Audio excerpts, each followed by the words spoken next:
I don't know about you guys, but I'm so overcome with stress and anxiety that I feel like I'm going a little mad. And it has nothing to do with teaching. It's everything to do with all the stuff going on in the world and the endless pile of junk that's just the things I have to do, getting taller and taller and taller. I cross off one little tiny portion of it, and it seems like I have to add 4 more. That just makes it feel like I'm getting a hole torn in my soul, man. It's bad. It's bad. Feels like it's been this way for months at this point. So we've been doing all the research stuff, and I love the research stuff, and we'll come back to the formal writing. But I think we need a break. I think we need to do something a little bit more weird, right? So let's do an experiment in something creative. Now, there's a lot of different ways to dive into creativity. And I used to actually make you guys write poetry. Don't worry, I'm not going to do that this time. There's nothing worse than reading student emo poems about the moon. So I'm not going to make you write poetry, but what I'm going to do instead is something I think is a little more accessible. We're going to do an eco-narrative. Now, an eco-narrative is a nice way to get some experience writing something a little longer. I would really like to see 6 pages of this thing. Now, that's pretty dadgum ambitious. But let me explain what this is and how you can get so much material out of it. An eco-narrative is very basically the story of a place. Now, there's a lot of interesting philosophy that goes into this. And I always say when I teach this subject that I'm going to try not to go overboard with the philosophy. But it's really hard not to, because that's one of the things that interests me the most about this subject. There's an idea that our relationship to our environment basically splits into 2 camps. There is land. Land is naked, unexplored, and completely and totally untouched by man. Well, humans or people. As soon as a person comes to a place, it ceases to be land forever. And it becomes instead landscape. Landscape is a place where the story has been introduced by people. It now has a history behind it, a story that you could theoretically access and tell. So the reason this is important is because we as humans have a very strange need for exploration and novel experiences. We satisfy this need in a lot of different ways.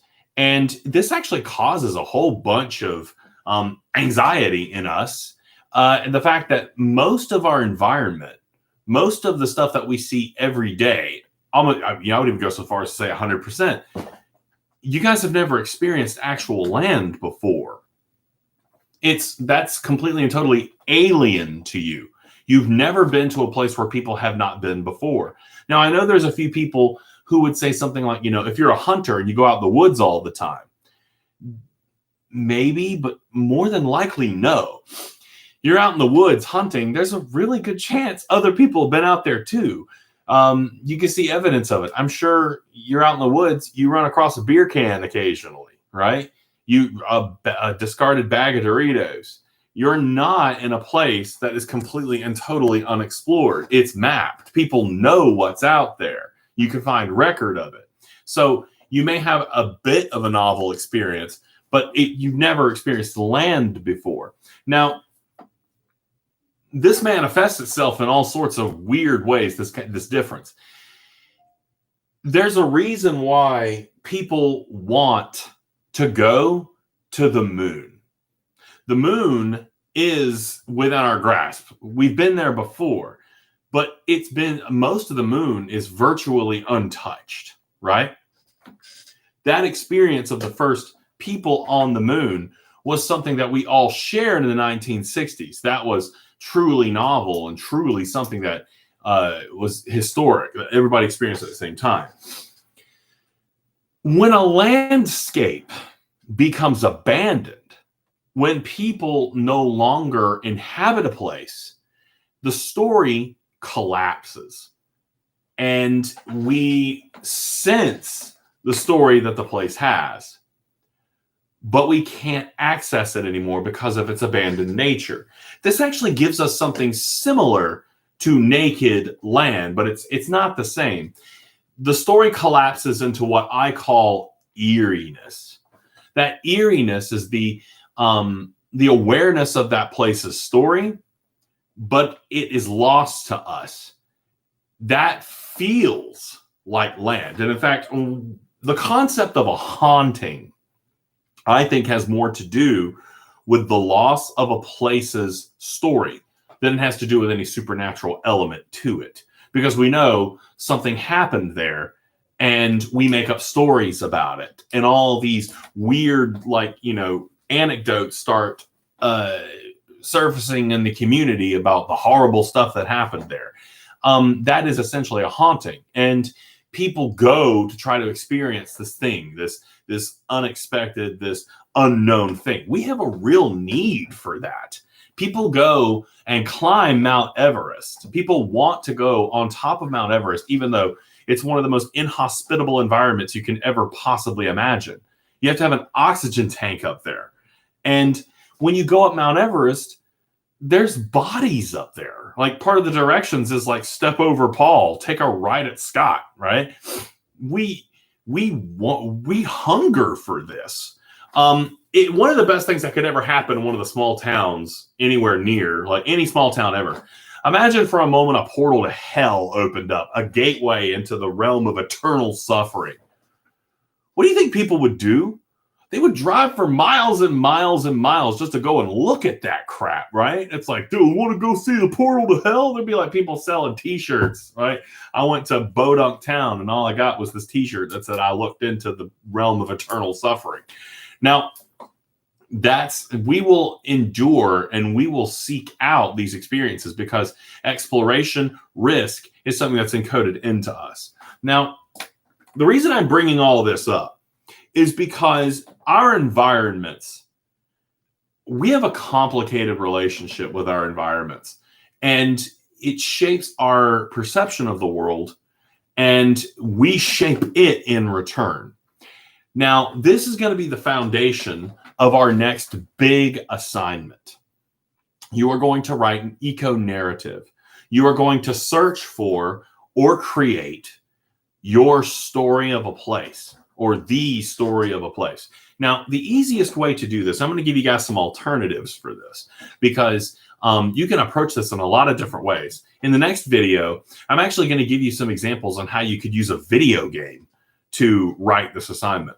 But the most basic way that you could write a pretty developed eco-narrative would be to pick a location, go to that location, take notes, and write about your journey there and your experience of that place. Now, this is creative, but the thing that is most valued is the description. Now, one of my favorite tricks when I'm teaching the creative aspect of 1101 is to talk about and define description. What is description? Most of my students are like, yeah, it describes something. You can't really use the word in its own definition. That's nonsense. What we call a tautology. I'm really philosophy obsessed today. The way that I define description is words that invoke the senses. So words that appeal to my sense of hearing, my sense of smell, my sense of taste, my sense of sight. I always forget the fifth one. Why is that? Sight, smell, touch, sound. Sight, smell, touch, sound, taste. Yay, right? Anyhow, I'll list them out for you. But something that actually makes me experience the place. Now, I don't know how you would do taste. Oh, I know. Going to a restaurant, which might be kind of difficult now because we're in a bit of a odd period in history where going out to eat poses a whole bunch of risks, but you guys get the overall point here. The easiest way to accomplish this assignment is simply to go to a place, bring with you a handy dandy notepad, and take notes of what your experience is. Bring it to life in the physical descriptions. Now, I'll give you a few examples of some good ones I've seen in the past. You guys are probably going to have trouble getting 6 pages out of this. That's part of the assignment. That's part of what I'm looking for here. You need to stretch, and you need to really throw yourself at it. If I get incomplete drafts, that's okay. I'll help you expand. It's one of the first things I'll tell you if you're coming up under the page limit. But let's stop and think for a minute about some options. And like I said, for now, what I want you to do is I want you to go into the discussion board, and I want you to give me some examples of places you could go in order to write a good eco-narrative. Your experience of a place and the story that you experience there. That's all I want you to do right now, because I'm going to introduce some other potential alternatives here. So, golly, I'm having allergy crap right now. So the main thing right now is to get some ideas out. We're in the pre-writing phase. Here's some examples. One of my favorites was a trip to, well, I need to be careful about what I say here because I don't want to put any companies on blast. A trip to the local supermarket. We have a tendency to go into zombie mode when we visit a place like the local supermarket. We deaden our senses to our surroundings because we're there to accomplish a task. And in a lot of ways, the large local supermarket can be a soul-killing place. And so we just kind of march through it, and we shut our senses off. This assignment asks you to turn those senses back on, to be sensitive to them, and to really stop and look at your surroundings for a minute. So I've seen some really interesting stuff about going to the local superstore and focusing on what you see as you walk through it. One of the things I like to talk about with this assignment as well is the structure. How do you actually like develop a structure set up where you go from one part of the writing to another? Well, the most logical way to do this is to actually structure it around the chronological experiences and the spatial experience. Where did you start? Where did you go? What turns did you take? What areas did you end up in? What did you see first? What did you see second? And so for a lot of places, we begin with this entrance, right? The blast of air as you walk in the door, the carts on one side or the other, the people pushing the carts in. Or would you rather start in the parking lot where the heat of the sun is raining down on you, where the birds are circling around a single saltine, right? This is good writing. This is real good writing, right? Now, how do I do this? I'm thinking with those sensory details in mind. I'm really trying to look at the specifics. Now, don't approach this with the mind of making it interesting or explaining why I should be interested in it. The main thing you should focus on first is bringing those sensory details out, because those sensory details are the thing that actually makes it interesting. The fact that those birds are fighting over a saltine cracker, like, that's meaningless. That's pointless. Who cares? But for a reader, I can see these birds in my head, those weird black ravens that you always see in the parking lot of the local supermarket. What are the people inside the store wearing? What do their faces look like?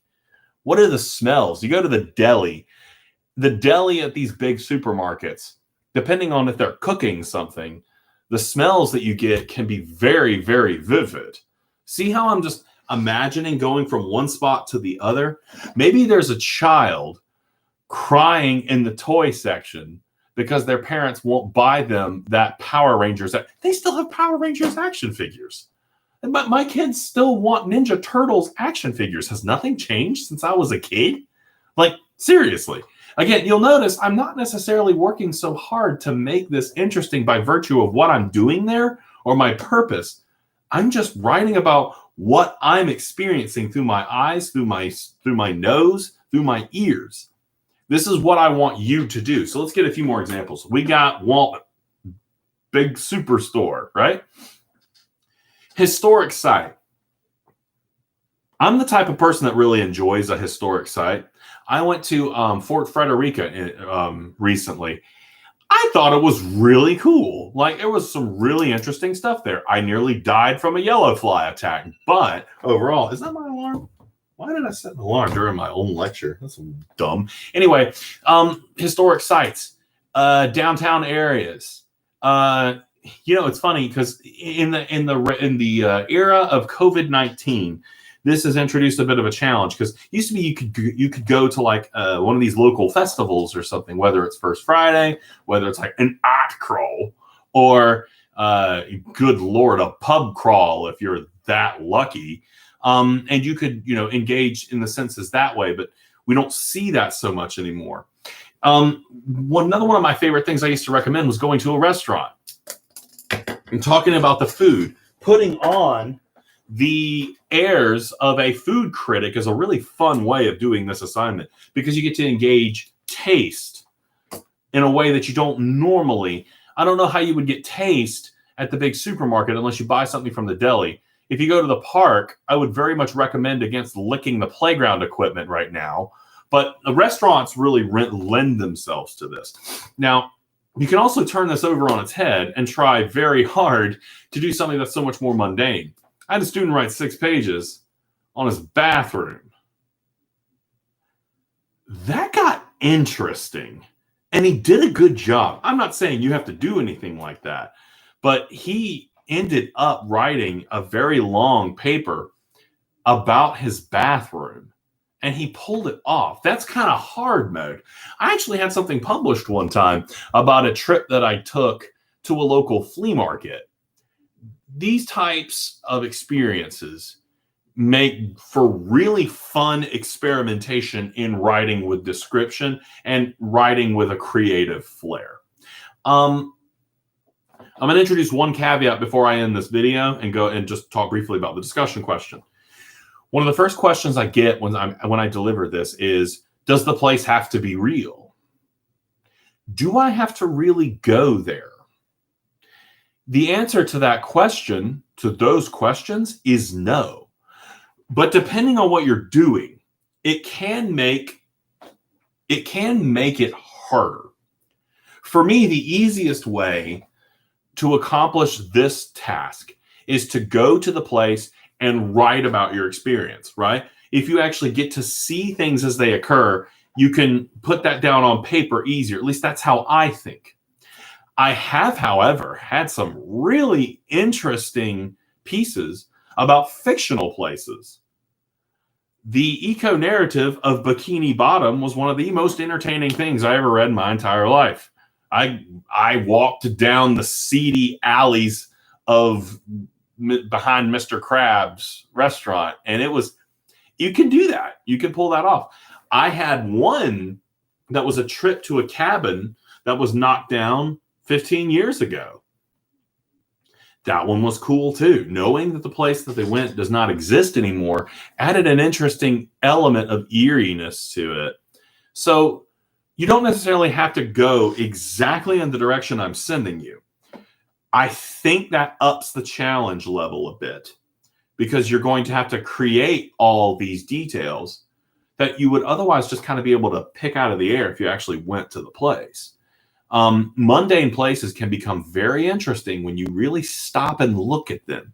It's a really good muscle to exercise, because a lot of times my students will be like, I wrote 4 paragraphs on abortion and there's nothing else to say about it. Really? Okay, well, I guess I need to make a call to the Nobel Prize Committee, because you just covered the entire subject in 4 paragraphs. What my students struggle with is the ability to draw material out of something that's a little bit more mundane. There's a lot of stuff packed into any subject that you are simply not digging out. you can dig piles and piles of stuff out of a very simple concept if you know what you're doing with it. Think about what I did with the supermarket parking lot where I was talking about the birds, where you hear the recording coming over every 10 minutes. We're so glad you're shopping with us today. Please respect social distancing. Please take direction and walk down the appropriate aisles in the right direction. That recording itself, I could probably hammer out a whole page just about what that recording reminds me of. I've seen zombie movies with stuff like that, right? And that's good writing is so dependent upon your ability to bullcrap stuff. And essentially, I'm asking you to bullcrap. For this week in the discussion forum, I'm going to make a discussion forum for the EcoNarrative assignment. I want you to give me an idea of where you could go to write this assignment. You can return back to this concept later in order to expound upon it. But if you change your mind between now and the due date, that's good. That's what pre-writing is supposed to do, because I am going to introduce other options for you. So keep that in mind. But go into this new discussion forum and tell me about some places you think could work for this particular assignment. I'm excited about this one. I'm not going to give you a due date yet because I kind of want to ease into it a little bit, and I'm still kind of drawing up the parameters. Of course, by the end of it, I'll give you a nice long guideline, and we are also going to do a grammar thing. Oh my God, how close can I get to this camera before it makes us all uncomfortable? I need a vacation, y'all. I don't know about you, but I wrestled with my 3 boys on the trampoline last night, and I was trying to like RKO them and trying to like throw them and do military presses, and I've hurt my shoulder so bad I want to cry. I think that I'm kind of at a point now where when they all team up, they can legitimately hurt me, and I'm having a little trouble handling this information emotionally. Anyway, you know what? I'm excited about this assignment. I'm excited to see what you come up with. I'm going to start grading the bibliography soon, and yeah, have a good day.